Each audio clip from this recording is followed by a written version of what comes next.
একেবারে হযরত শাহজালাল আন্তর্জাতিক বিমানবন্দরে।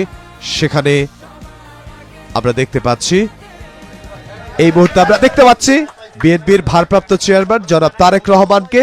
তিনি আসলে বের হচ্ছেন। বিএনপির ভারপ্রাপ্ত চেয়ারম্যান জনাব তারেক রহমান সপরিবারে হযরত শাহজালাল আন্তর্জাতিক বিমানবন্দর থেকে তিনি বের হচ্ছেন। তার সাথে রয়েছেন তার স্ত্রী ডক্টর জুবাইদা রহমান, তার মেয়ে জাইমা রহমান। তারা আসলে একসঙ্গেই লন্ডন থেকে, লন্ডনের হিথ্রো বিমানবন্দর থেকে সিলেটে পৌঁছান এবং সিলেট থেকে ঢাকার হযরত শাহজালাল আন্তর্জাতিক বিমানবন্দরে এসে পৌঁছালেন। এবং হযরত শাহজালাল আন্তর্জাতিক বিমানবন্দর থেকে তারা এখন বের হচ্ছেন। আমরা সরাসরি সেটি দেখছি। বিএনপির ভারপ্রাপ্ত চেয়ারম্যান জনাব তারেক রহমান, তার পাশে রয়েছেন তার স্ত্রী জুবাইদা রহমান, ডক্টর জুবাইদা রহমান এবং তার মেয়ে জাইমা রহমান। তারা সপরিবারে বিমানবন্দর থেকে বের হচ্ছেন। একেবারে এই মুহূর্তেই আমরা সরাসরি দেখতে পাচ্ছি বিএনপির ভারপ্রাপ্ত চেয়ারম্যান জনাব তারেক রহমান তিনি আসলে নামছেন এক্সকেলেটর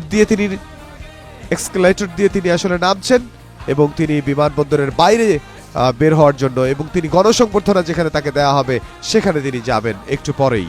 এবং আমরা দেখছি যে সপরিবারে বিএনপির ভারপ্রাপ্ত চেয়ারম্যান জনাব তারেক রহমান তিনি বের হচ্ছেন হযরত শাহজালাল আন্তর্জাতিক বিমানবন্দর থেকে।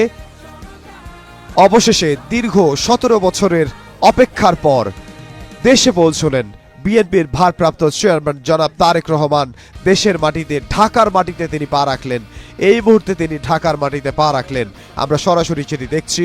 বিএনপির ভারপ্রাপ্ত চেয়ারম্যান জনাব তারেক রহমান, তার পাশে রয়েছেন, তাকে স্বাগত জানাচ্ছেন বিএনপির ভারপ্রাপ্ত বিএনপি মহাসচিব মির্জা ফখরুল ইসলাম আলমগীর।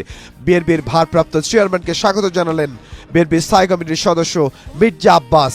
বিএনপির ভারপ্রাপ্ত চেয়ারম্যানকে স্বাগত জানালেন বিএনপির স্থায়ী কমিটির সদস্য সালাউদ্দিন আহমদ। বিএনপির স্থায়ী কমিটির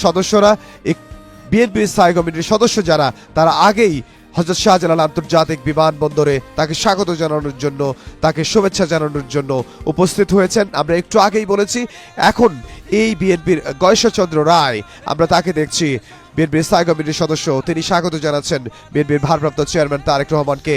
ডক্টর মঈন খান তিনি স্বাগত জানাচ্ছেন বিএনপির স্থায়ী কমিটির সদস্য নজরুল ইসলাম খান, তিনি স্বাগত জানাচ্ছেন বিএনপির ভারপ্রাপ্ত চেয়ারম্যান জনাব তারেক রহমানকে।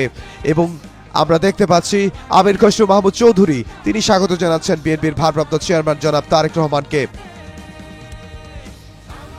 বিএনপির স্থায়ী কমিটির সদস্য যারা রয়েছেন তারা হযরত শাহজালাল আন্তর্জাতিক বিমানবন্দরে এসে পৌঁছেছেন এবং তারা সেখানে মেজর হাফিজ, তাকে আমরা দেখতে পাচ্ছি, এবং বিএনপির সিনিয়র যুগ্ম মহাসচিব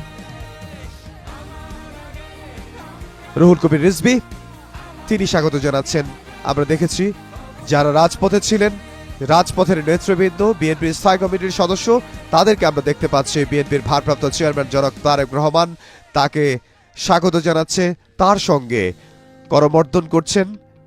এবং বিএনপির ভারপ্রাপ্ত চেয়ারম্যান জনাব তারেক রহমান তিনি এসে পৌঁছেছেন এবং একটু পরেই তিনি বিএনপির স্থায়ী কমিটির সদস্যদের নিয়ে তিনি পৌঁছবেন যেখানে লাখো জনতা অপেক্ষা করছেন বিএনপির ভারপ্রাপ্ত চেয়ারম্যান জনাব তারেক রহমান তার জন্য, তাকে এক নজর দেখার জন্য সেখানে অপেক্ষা করছেন।